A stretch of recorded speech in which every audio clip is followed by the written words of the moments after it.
Det er ved at være et par måneder siden, at jeg flyttede herud i Ørestaden. Jeg er rigtig glad for at bo her. Jeg valgte at flytte herud, fordi det var nyt. Og der er liv i den. Der er gang i den herude, selvom man ikke skulle tro det, ikke? Normalt, når man sådan besøger herude, så tænker man, der sker sgu da ikke så meget herude.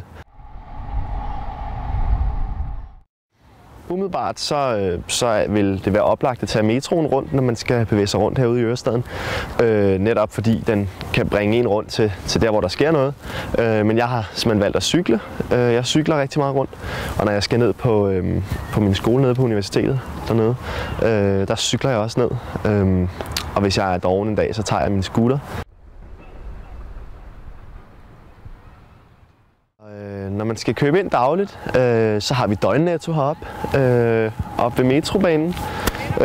Det er sådan der, jeg handler mest. Så ellers så har vi selvfølgelig Fields herovre bagved, som er et rigtig, rigtig godt sted at købe ind. Når der er åben, så har Bilka jo åben, og der er masser af forskellige butikker, så vi er tæt på shoppingmulighederne også, selvom vi bor herude. Men altså helt dagligvarer, så er det i døgnnetto, det sker. Men selvfølgelig håber jeg lidt på, at de også åbner en Netto herude. Eftersom døgnnetto er en lille smule dyrere end Netto, ikke? Og det er sådan lidt lavt budget her som studerende, ikke?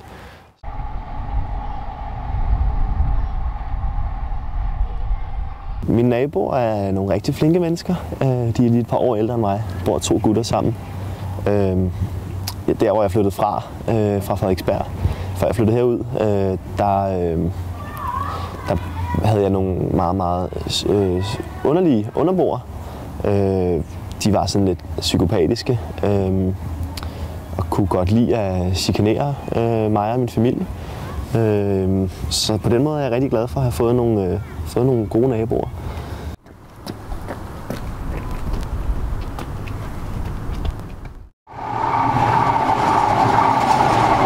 Det er rigtig dejligt at sætte sig herned ved isbåden her og spise en god italiensk is.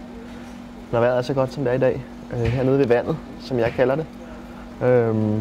Det kan rigtig godt anbefales at flytte til Ørestaden. Det er det, jeg har gjort. Jeg har været rigtig glad for det. Så